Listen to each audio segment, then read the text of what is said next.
Hey everyone, welcome back. Hey, so happy you're here. Today we're talking about emotional intimacy, which is like that elusive thing that everybody wants, but don't really know how to explain exactly what it is. And today we're going to break down not only what it is, but how you can cultivate more of it in your relationship, right? And this is really I love you, but I'm not in love with you, right? Like, Mhm. still love you, still care about you, but like I'm missing something. I think that's what Right. people are typically looking for. Yeah, and I think this is something that's so very common in a lot of relationships, and we often glance over it and then wonder, why am I feeling this way? Why am I feeling so disconnected to my partner? This is usually the culprit. Yeah. And so before we jump into all that, we're going to do our question segment. Again, we always do a question at the beginning of the episode that we love to answer, but it's also something that you can take away and ask your spouse, or you can ask it to each other in order to bring more connection and awareness into your relationship. So the question for today: when is the last time you felt emotionally connected with me? Like in a way that you felt, safe and deeply understood? Hmm. For me, I think that the last time I felt emotionally connected to was I was actually I think we were in the kitchen and I had just I'm back at school off summer break. Like I'm a teacher, so I'm off all summer. And I was coming back to school and it was just the routine, getting back into everything. I was like really feeling overwhelmed. And then I came to see you and I was just like, I just need to be held. Like it's like I just needed to like feel grounded and feel like okay, we're here. We're here. We're together. Like, I feel like I haven't seen you in like a month. It's only Right. been a couple of weeks.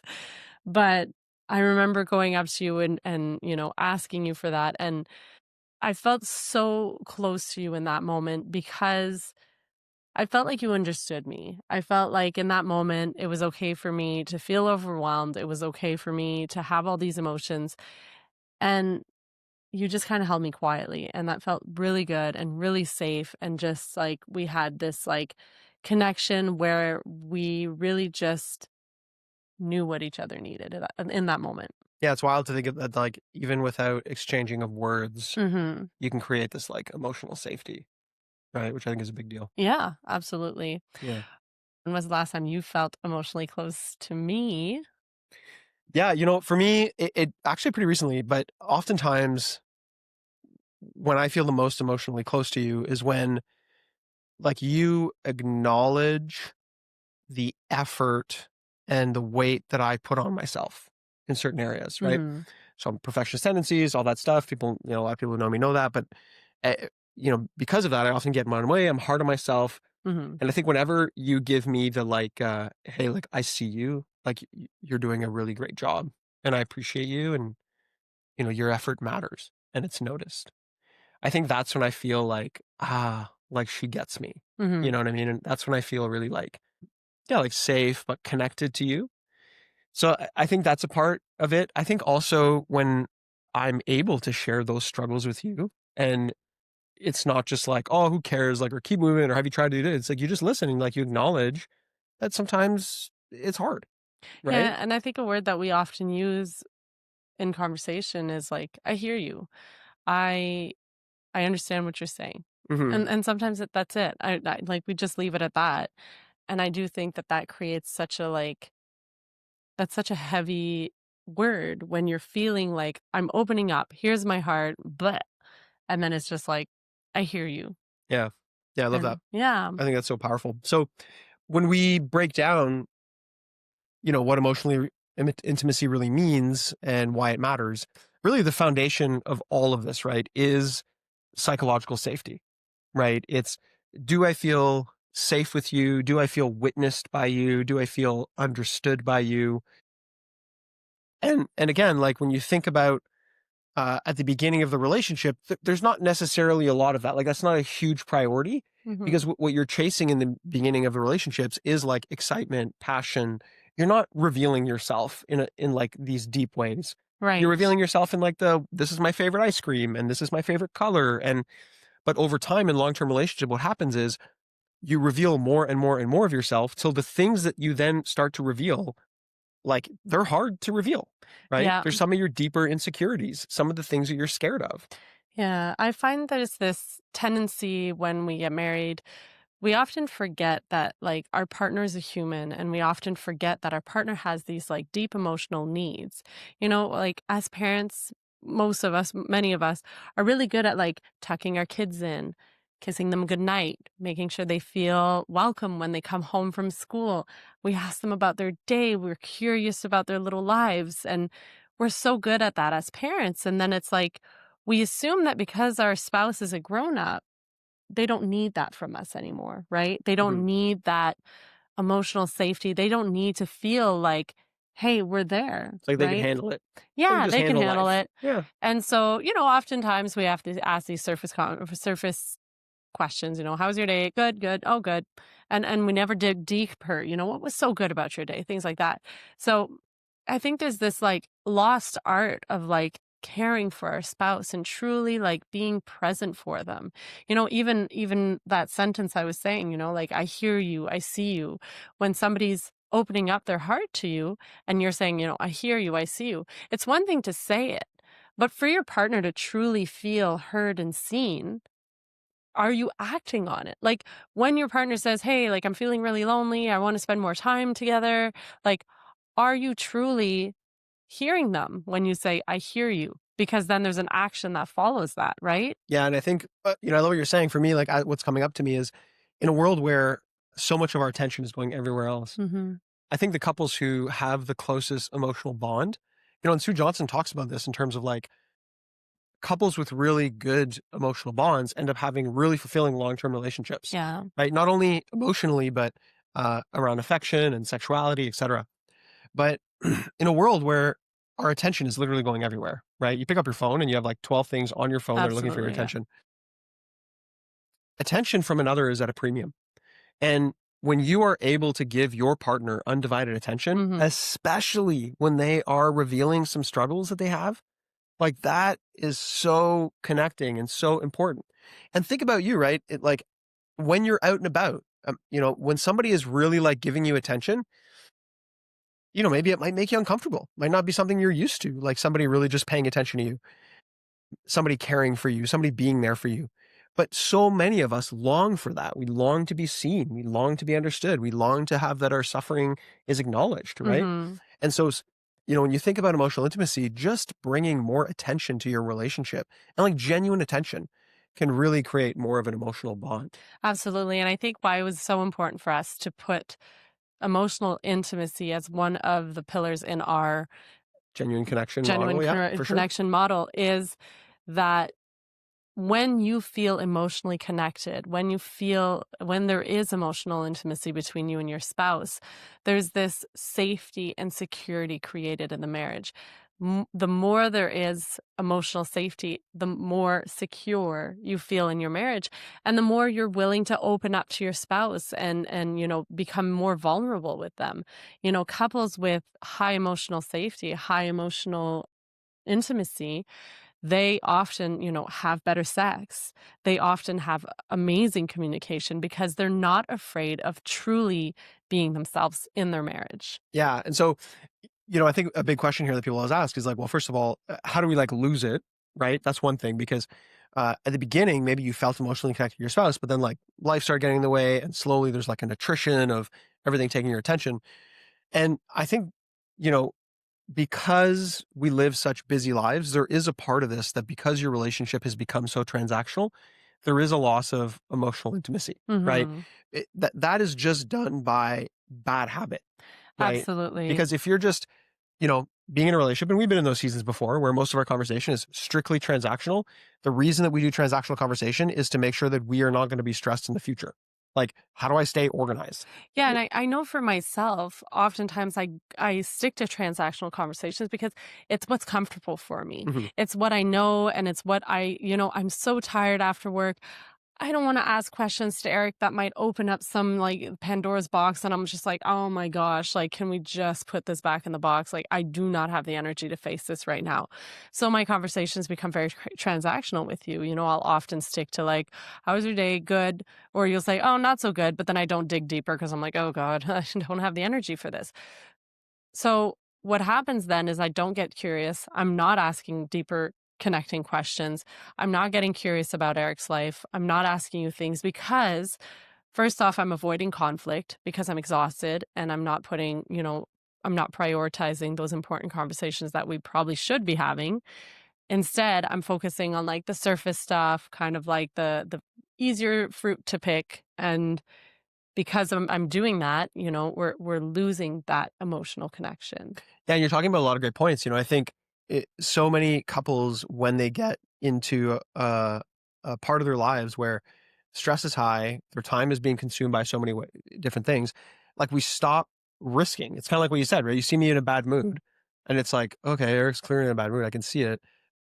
I could ask him about it, and then he might open up, and then that'll raise tension, and it's risky to ask him, right? Yeah. And so you stop risking. You're just like, I'm just going to kind of exist in the space. And if he Yeah. needs to bring it up, I'll be here. Mhm. So I'll be available. Right. Or sometimes it might even just be like a softball of being like, hey, like, you okay? Or like, how was your day? Because I don't want to ask you, how are you feeling? It seems like something's going on Mhm. because that's too risky. And so Yeah. in long term relationships, we stop risking. Yeah. Right. Or sometimes instead of talking to you, I'll try to fix it. Mm-hmm. I'll go right ahead into You fix it guess. mode. Yeah. You So guess. I get home, Eric seems cranky. I'm like, okay. So then I go into full on fix it mode. I'm like, I'll make dinner. I'll bring the kids to their sports. I'll do this. I'll do that. Eric can just stay isolated and figure out his stuff by himself. But really, Eric doesn't want to be isolated. He doesn't want to be pushed away. And that's, something that we've had to work on in our relationship and we're still working on it because for me, when I'm feeling overwhelmed, when I'm feeling angry or sad, I like to process things on my own. But knowing what I know about Eric, I know that you're not like that. You're a verbal processor. You like to talk things out. You like to, you know, pour out your heart. So for me to just be like, oh, yeah, I'll leave him alone and do all these other things that'll make him happy, but like that's not what's going to make him happy. And I'm guessing. And because I'm not asking Eric, what's going on? How can I help you? Is there anything I can do to make you feel better? You're not feeling seen. You're not feeling heard, even though I'm doing things. I'm being a really good wife. Yeah. And I'll say this, like speaking, as a man, as a husband in a relationship, I don't know if you experience this as a wife or like if women experience this, because I'm not a woman. So oftentimes what I think about is like, okay, in my idea, it's like, still again, it's like in my DNA, it's so weird. Like, but this belief, like, I gotta provide and I gotta protect and I gotta do this, I gotta be strong, Mhm. stoic. And so whenever there comes this moment where it's like you're seeing me kind of being a curmudgeon or whatever, like you see like I'm kind of struggling, a part of me is like, okay, I have to hide this part of me. Like I cannot burden people with my struggle. Mhm. I'm not going to open up to Kate. I'm not going to bring this to my kids. I'm not going to be in a bad mood around my family. So, and this is very typical for men. This is how I deal with it, which is like, okay, I feel insecure. I feel like things aren't going well in my own life. I feel like I'm not measuring up, but I don't want to burden my family with a bad mood. So I'll isolate myself and I'll protect my family from my bad mood. Yeah. So until I figure out how to be in a better mood, then, but again, isolation creates worse situations. And so essentially what's happening is in that moment, I'm like, okay, I'm protecting my family by taking this bad mood. I feel more alone than ever. So oftentimes what I need is like you coming in and saying like, hey, are you okay? And if I'm like, yeah, like I'm fine. It's like, hey, I, it really seems like something's up. Okay. Like I really want you to share with me. And then I might still be like, I'm just not ready, Kate. Like it's too much.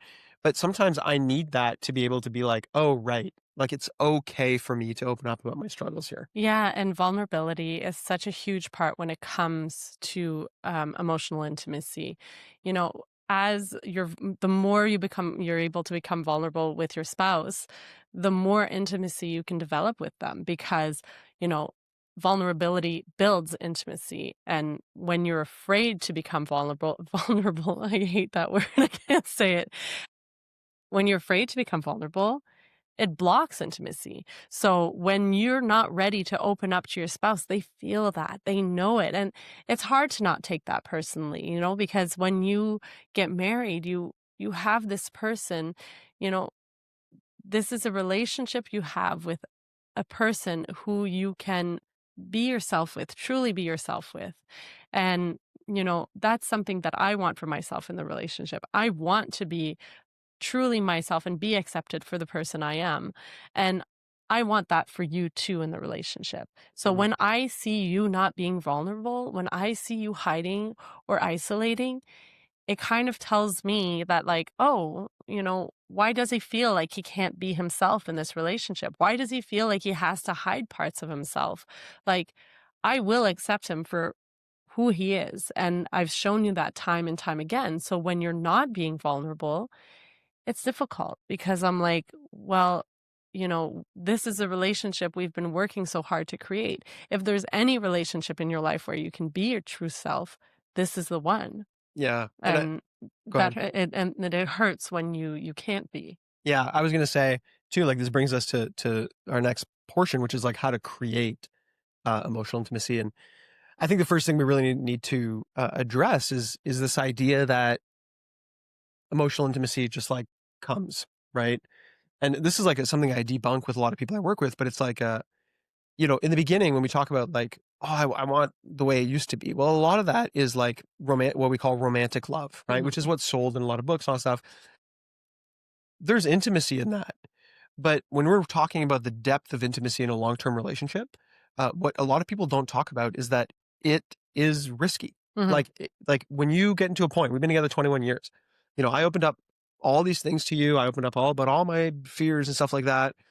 And then now it's like I still have more things to share with you on a regular basis. Like it's a Yes. practice. Yes, I and still have to talk about my insecurities in my business, mhm. my insecurities about starting new things, my insecurity. Because you're continuing to grow. Right. We don't get to a place in our lives where we're done growing. We'll never get to a place in our lives where we hit that eureka moment and we're like, that's it.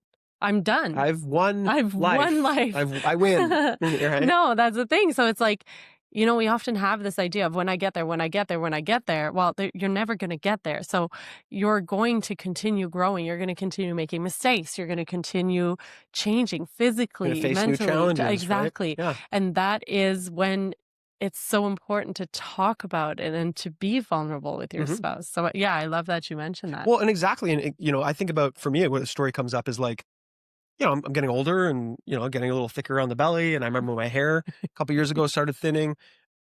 I felt kind of insecure, right? Mhm. Because like when I was young, I was like, yeah, like I'm the hot stallion, and but then as I'm getting older, I'm like hanging out, in the dojo and stuff, and all the guys around me are 20, and I'm like, oh god, like I'm the old man now, right?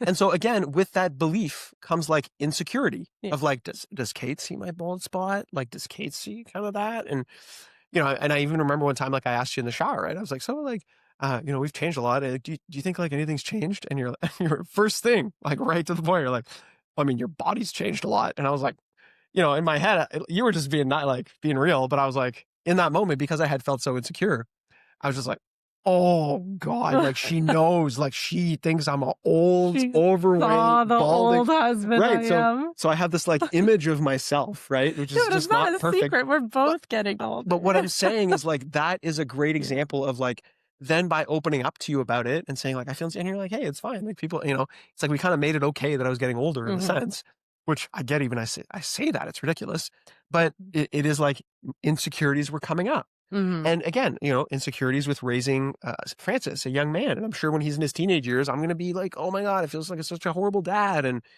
so you're always like revealing yourself. And this is kind of what I say. Like, if you want to have deep emotional intimacy, deep emotional connection, you have to have the courage to put yourself out there. Mhm. And if you're not willing to put yourself out there, it's just not going to work. Right. Yeah, and this is something that all couples go through. Like, everyone's going to go through a season in the relationship where intimacy kind of fades. We're getting busy, maybe something came up, maybe you're feeling really insecure, you've gained weight because of health issues or missing time, you stopped going to the gym, I don't know, now you're gaining weight, and like, so for whatever reason, it naturally happens in relationship. But there are ways you can rebuild intimacy in a relationship. Yeah. Can I use this analogy? Because I think this analogy is actually super simple and easy to understand. I give you permission to Thanks. use the analogy. Thanks. So this is John and Julie Gottman. The Gottmans, super great scientists around relationship and Are they anyways. scientists? Researchers? Yeah, researchers. Sorry. Anyways, whatever. They do like chemicals. Yeah, I think they do science. Yeah, anyways. Probably. What is a science? Anyways, that's a whole other We're episode. not even researchers, I think. But they talk about this idea of like bids, like being like a tennis match, right? We probably talked about this on the podcast, but they essentially talk about responding for a bid, going against a bid, and then moving away from a bid, right? And the way they say it is like your partner's always bidding, like we're always bidding for connection, right? When you come to me and you're like, hey, look, are you okay? That's a bid for connection, right? You're checking to see, I is it bid okay to for connect? Connections a lot. A lot. And like I test the waters like it's my job in this but what I'm saying is like we have all kinds of ways we bid for connection, right? A bid for connection for me is like at night when I say like, wow, you look really great in these yoga pants. That's like a bid for connection. Like I want you to notice that I'm complimenting you, right? And so what I'm looking for is some sort of like, thanks for the compliment, Eric, right? That's what I'm looking for. And so when you think about a tennis match, right? So I like send a bid to you. I send you a nice lob to your side of the court. Now you have options. So the first option is turn towards the bid, right? So that would look like, oh my God, Kate, like you look fantastic in those yoga pants. Like, are those new? And you might say like, yeah, they are new, or no, they're not. Like, thanks so much for noticing. Like, I really appreciate that. So again, that's like me sending you the ball and you're just like, hey, I'll send it right back at you. Really nice. And I'm like, sweet. That's turning towards. Yeah. Now there's turning against, which is, hey, Kate, like those are great yoga pants. You look really great. And then you'd be like, I hate these yoga pants. They look horrible. Or I've had these yoga pants for 10 years, as if you just noticed them now. Right, exactly. That would be more of a response, not mine, not me. I can't believe you're noticing. Or like, maybe like, oh God, that's all you notice. You're such a pig. Like whatever. Yeah, exactly. Sure. So that would be an example of turning against my bid. So and what's that in tennis? Like what? I'm like smacking the ball back in your face? You're just sending me like a rocket across way far from me. Like I don't now even... I got to chase it. Isn't that the goal of tennis? Well, so think about that. So now like I got to chase it. And now I'm trying to get it back. I'm exhausted. Now I might shoot you one back and then you're going to be hard pressed to get it. No, a tennis match is not fun anymore. It's like, this is exhausting. We're just like, yeah. So I'm like, well, if I got to run after the tennis ball every time I send it to her, I don't know if I want to play tennis anymore. So that's turning against. Now there's turning away from a bid, which is, hey, Kate, those are great yoga pants. And your response being like, hey, Francis has lunch tomorrow. Don't forget. Yeah. Okay. In all three instances, obviously the first one, turning towards, is what builds the most connection. Of course. But actually, between turning against and turning away is the most detrimental. Neglect in a relationship is the slow death of a relationship. It's actually more beneficial for your partner to respond in a negative way, because some people create connection and like that's how they drive and get feedback, right? Right. That's better than turning away, which is to ignore what you're saying and either skip over it, not say anything or whatever. And I always go back to this idea, right? How many times this happens to you? Happens in our marriage all the time. It's like, you're like, hey, Eric, blah, blah, blah, blah, blah. Here's my day, blah, blah, blah. And you're like, anyways, what do you think? And I'm just like, wait, what? What was that? Or like, hey, anyways, so I was thinking. It does happen often. Right. It happens, right? So that would be an example of turning away. Yeah. Meaning you're opening up to me and I'm just like, oh, anyways, so I got this great thing on my phone. And you're like, you literally did not hear me. You just totally ignore me. And so that starts to create an idea in your life. Like, I'm not even important in your life. Your cell phone's more important than me. Yeah. Right. And so really think about it now in your own relationship. First of all, how many bids for connection are you making? And are they healthy? Okay. Because like, don't send like an ace serve, like a rocket as a bid for connection that your partner can't like respond. Just send him a lob, like give him an easy one. You know what I mean? Yeah. And if you're the receiving partner, when your partner's bidding, they might come home and say like, the house is a mess. That's a bid for connection. That's like a bid for like, hey, I'm exhausted. I would love for this house to be clean. Doesn't mean you have to go clean it right now, but it does mean that you could go there and be like, hey, yeah, I agree. It is a mess, right? Like I can see how coming home and seeing this might be overwhelming for you. Yeah. So if maybe just go take a break, I can rally the kids and we can clean this up, right? Or like, hey, I can't get it clean, but hey, why don't we go sit on the back deck and just like hang out by the trees? Yeah. Right. Yeah. That or let's find some time on the calendar to get this finally cleaned up. Yeah, but if your partner comes home and you're like, this house is a mess, and you're like, well, it's not my fault. Like, kids been around all day. Now you're turning against. Yeah. But what's even worse is your partner's like, come in and it's like, hey, oh my God, this house is a mess. And you're like, just roll hey, your eyes I hope you picked up dinner. Yeah, or you roll your eyes and walk away. Oh my God, that's right. So again, really think about this in terms of like your bid for connection. And then there's easy ways that you can like implement just to create ways to generate more emotional connection. Yeah. And emotional connection comes with practice. The more you do it, the easier it is to become vulnerable with your partner. So when you're, first off, when you're opening up to your partner, or when your partner's opening up to them, to you, don't talk. Take time to listen. And like, don't talk for a few seconds after they're done talking. Give them time to continue if there's something they want to add. You could even say, like, is there anything else you want to say about this? To get them talking more, possibly. But just listen first. I think a lot of us go straight into defending or fixing or debating Or you're like or impatience, yeah. right? How many Yeah. people like your partner's like just expressing themselves and you're like tired of listening to them. So you're like trying to rush it to the end. Yeah. Like, anyway, so can you just like tell me like what happened? Like, instead of like actually listening. Feels like every time I try to tell you a story about my work. I'm telling you, that's not No, it's really I good, also am right? like a really bad storyteller, so I do have to like go on and on and on. And I It's think, kind of become a joke. yeah, and I think, we're talking about active listening. We're talking about responding positively to bids for connection. I think what's really important to understand is that through these really small touch points done daily, that's how you build that emotional intimacy. I think about you and the text you send me, like randomly. And even sometimes, like after we disconnect for repair, like one of the best things that you do is you repair in a really healthy way. Like Mhm. you know that I need time to myself. I'm not great. So if you come to me and you're like, hey, let's repair, I'm not ready. I kind of want to isolate, take a breath. So what do? You like send me a text of just like love, appreciation, apology, talking about like, hey, Ownership. this is not good, but here's my plan, etc. Mhm. And for me, like when you do that, I read those texts multiple times and like it helps me. Right. I'm like, Mhm. okay, like she gets me. And she's not down here trying to stop me from like taking care of my own needs right now, which is I need a bit of space to lick my wounds. Mhm. Right. And so that's a great way that you're like, in a very small way, Mhm. creating really impactful emotional connection of It she sees creates me, yeah, understands me. it creates security. Another way you can practice building emotional intimacy is just having daily check-ins. Making sure that you take 10 minutes, 15 minutes maybe out of your day to really stop and ask your partner how their day was. And not just, how's your day? Good, good. Oh, good. And walk away and say, well, what was so good about your day? Get curious. What is it that your partner really enjoyed about their day? What was it that lit them up? What was so hard about their day? And like, what are things that they need tonight to make them feel a little bit better? Like, don't just stop at the good. Or if it's a good, but it's clearly not good, well, dig a little bit and maybe at first your partner won't want to open up and it'll take a little time, but keep doing it and let them know I'm here. It doesn't seem like you're good. So like, but I'm here. I'm willing to talk to you. If you want, I'm here to listen. And that's it. And just having that opening for your partner already creates a sense of security between the two of you.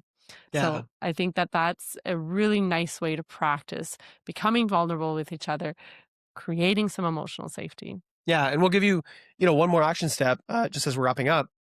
Of course, if you've enjoyed this episode, we'd love if you could like, subscribe, and, give us a comment in the channel just below. Let us know how you create emotional intimacy or maybe even what you've been feeling some tension with and struggling with. And, leave us a review on Apple Podcasts, Spotify. That always helps us out. But as we're ending, I think our challenge to you is to bring a question and bring curiosity to your relationship. Or if you're the person who typically kind of holds back and maybe is not the one opening up, bring a little bit of vulnerability. Say, hey, I've been keeping this in and I wanted to share something with you. Is now a good time to express it? Mm. And again, it's open up about maybe your insecurities, what you're struggling with, and use some I statements, or invite your partner to share that, right? A simple question of like, hey, I was listening to these two crazy people on a podcast today. And I wanted to like ask, like, is there anything in our relationship that you hold back because you're afraid I'm going to receive it in like a different way that you're uncomfortable with? And just a question like that can really open the door to start to open up and create some of that connection that you're looking for. And if you are ready to go deeper in your connection with your spouse, we have created this connection blueprint that you guys can use. It's a great tool for both of you, and it's available for free in the show notes. Yeah, so grab it and start executing on it so you can bring more of that emotional connection to your relationship. We'll see you in the next one. Thanks for spending time with us.